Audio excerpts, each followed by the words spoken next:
Assalamualaikum dan salam sejahtera. Topik kita pada hari ini akan membincangkan tentang LGBTQ. LGBTQ pada masa kini tidak lagi asing dalam masyarakat kita. Bukan sahaja dalam masyarakat kita di Malaysia, malah di seluruh negara. Ia telah menjadi satu fenomena yang normal dan diterima oleh masyarakat di seluruh negara. Namun begitu, apakah LGBTQ ini sebenarnya? LGBTQ ini merupakan singkatan nama bagi lesbian, gay, bisexual, transgender, manakala Q adalah queer atau questioning. Banyak masyarakat yang boleh menerima dan ada juga yang tidak menerima. Terutamanya bagi agama Islam, LGBTQ ini amat dibanteras dan tidak boleh diteruskan kerana ia telah melanggar persepsi dan hukum agama Islam itu sendiri. Adakah anda faham bahawa lesbian, gay, bisexual dan transgender, queer dan questioning itu apa? Baik, saya akan terangkan. Lesbian adalah pada umumnya kita tahu bahawa perempuan dan perempuan suka sama suka dan mereka menjalinkan hubungan percintaan yang merupakan percintaan biasa bagi masyarakat antara lelaki dan perempuan.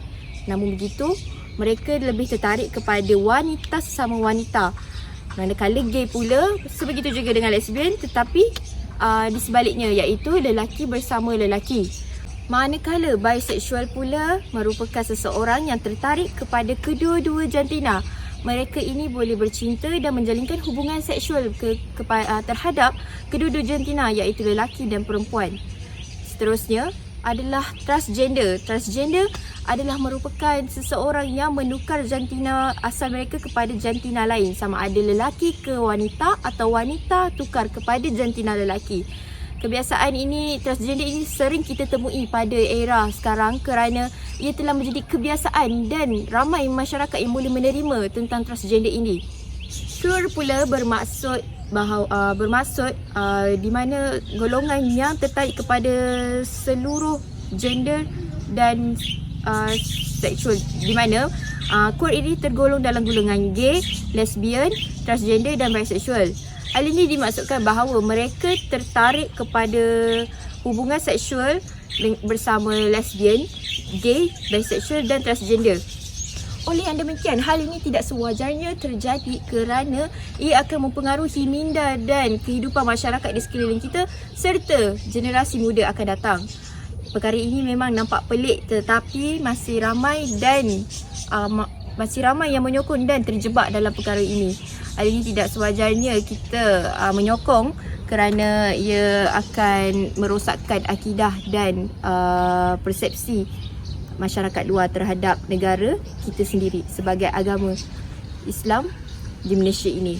Topik ini kita akan bincangkan bersama-sama dengan pakar-pakar daripada beberapa jabatan yang mahir dan berpengetahuan tentang LGBTQ ini. Baik, sekarang kita bersama Puan Nur Syamimi Syazwani binti Ramlan, iaitu pegawai kaunseling kanak-kanak daripada Jabatan Kebajikan Masyarakat dari daerah Johor Bahru. Baik Puan, apa pendapat Puan tentang LGBTQ ini? Okey, LGBTQ ini merupakan satu transaksi sosial yang menyimpang daripada segi fitrah manusia, agama dan budaya hidup masyarakat. Oleh itu, terjadinya LGBTQ ini kerana kurangnya perhatian daripada ibu bapa, berkemungkinan pengalaman dan trauma kanak-kanak daripada keganasan rumah tangga yang menyebabkan anak-anak ini mengalami trauma dalam kehidupan mereka. Sepatutnya bapa yang merupakan seorang lelaki sewajarnya melindungi wanita, iaitu ibu.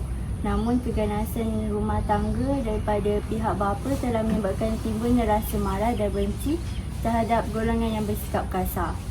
Selain itu, ibu bapa yang menghantar anak ke sekolah yang sama jenis, iaitu sekolah jenis perempuan yang tiada satu pun jantina lelaki di dalamnya, turut mengundang kepada LGBTQ. Hal ini kerana ibu bapa kurang beri perhatian kepada anak kerana mereka merasakan bahawa anak-anak ni berasa selamat di dalam sekolah yang satu jenis, tanpa mengambil tahu bahawa anak ini mungkin wujud perasaan cinta terhadap sesama jenis yang mendorong mereka ke arah LGBTQ. Jadi, ibu bapa perlu memainkan peranan dalam mengawal anak-anak mereka dengan memeriksa gadget dengan memeriksa isi kandungan gadget mereka agar tiada sebarang perkara yang mencurigakan yang boleh mendorong anak mereka ke arah LGBTQ.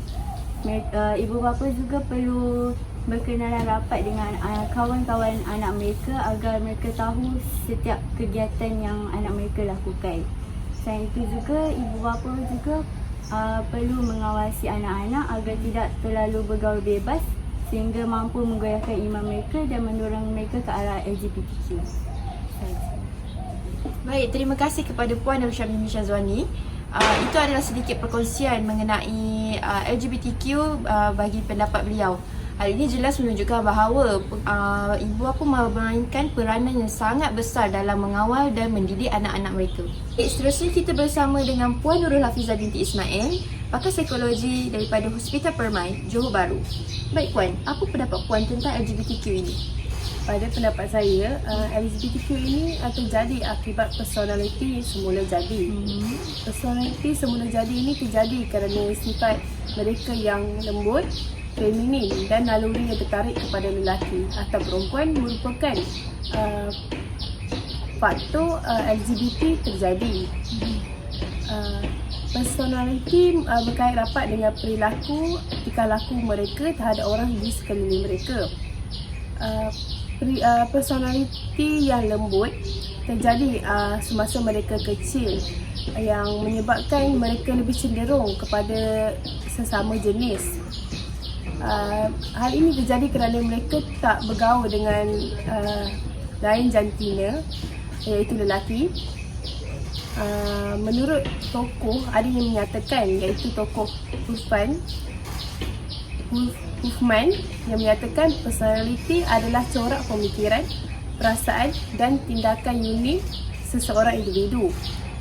Secara kesimpulannya, personality merupakan kepribadian seseorang yang berbeza kerana corak tingkah lakunya terhadap orang sekeliling adalah berbeza antara satu sama lain. Terima kasih. Baik, itu sahaja Puan. Itu sahaja daripada Puan Nurul Hafizah, pegawai psikologi daripada Hospital Permai. Seterusnya kita bersama dengan Ustaz Muhammad Amiruddin bin Hambali daripada Jabatan Agama Islam Johor Bahru. Baik Ustaz, apakah pendapat Ustaz berkenaan LGBTQ ini? Pada pendapat saya, antara punca yang berlakunya LGBT adalah kurang didikan agama. Sebagaimana yang kita ketahui, golongan yang banyak terlibat dalam LGBT adalah golongan remaja. Didikan agama yang kurang daripada pihak ibu bapa telah menyebabkan remaja tidak mempunyai pegangan agama yang kukuh dalam diri. Hal ini menyebabkan mereka mudah terpengaruh dengan perbuatan LGBT. Selain itu, didikan agama yang kurang juga menyebabkan masyarakat tidak mengetahui LGBT adalah satu perbuatan yang haram. Hal ini menyebabkan masyarakat akan terus melakukan perbuatan ini. Di samping itu, LGBT juga akan terus berlaku kerana masyarakat juga tidak mengetahui azab yang akan ditimpa kepada pelaku LGBT. Okey, itu saja. Baik, terima kasih Ustaz Muhammad Amiruddin bin Hambali. Seterusnya kita akan menemu ramah seseorang lagi iaitu penerima ramah terakhir iaitu Dr. Muhammad Akil bin Muhammad Rosli daripada UiTM Pasir Gudang, Johor Bahru. Beliau merupakan pensyarah sosial di sana. Namun begitu, beliau tidak dapat hadir tidak dapat hadir sesi wawancara pada hari ini kerana beliau telah ada pekerjaan di luar negara. Oleh itu kita akan membuat panggilan video call bersama beliau dan menanyakan tentang pendapat beliau berkenaan LGBTQ ini. Baik, kita akan membuat panggilan sekarang.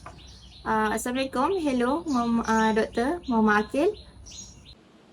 Assalamualaikum dan salam sejahtera. Terima kasih diucapkan kepada pengerusi majlis di atas jemputan pada program hari ini.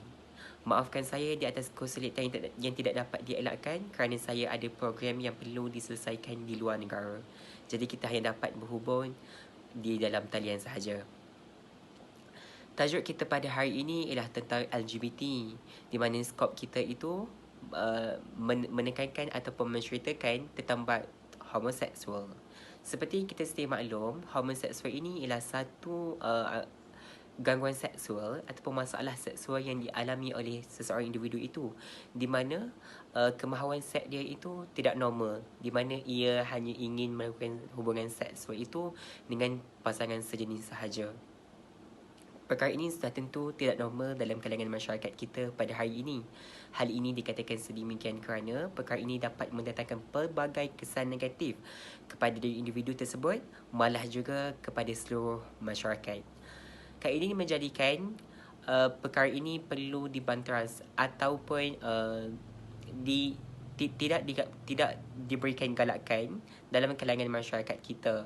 Sekiranya ada ataupun ada ahli keluarga yang terlibat dengan perkara seperti ini, maka perlulah diberi nasihat, penekanan dan juga memberikan panduan jalan hidup yang sebenarnya, kerana mereka sekarang berada di jalan yang tidak benar daripada segi kemahuan seksual mereka itu. Jadi banyak faktor yang kita dapat lihat golongan homoseksual ini boleh terjadi. Di antaranya ialah trauma ataupun kisah silam. Hal ini dikatakan sedemikian kerana kita dapat tahu dan dapat pernah dengar dalam berita bagaimana pelajar yang pernah tinggal di asrama pernah diliwat, pernah dicabul oleh rakan-rakan mereka.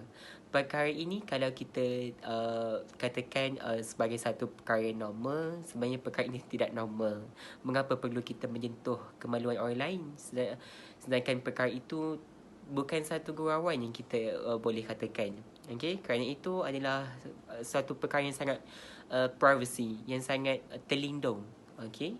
Hal inilah yang menyebabkan golongan yang terkena ataupun golongan yang pernah mengalami gangguan tersebut, mereka akan lama kelamaan mereka akan menganggap perkara ini sebagai satu benda yang normal, benda yang tidak apa-apa bagi mereka. Sedangkan perkara inilah yang kita bimbang apabila mereka menganggap begitu, kerana itulah permulaan untuk mereka lebih pergi kepada homoseksual ini.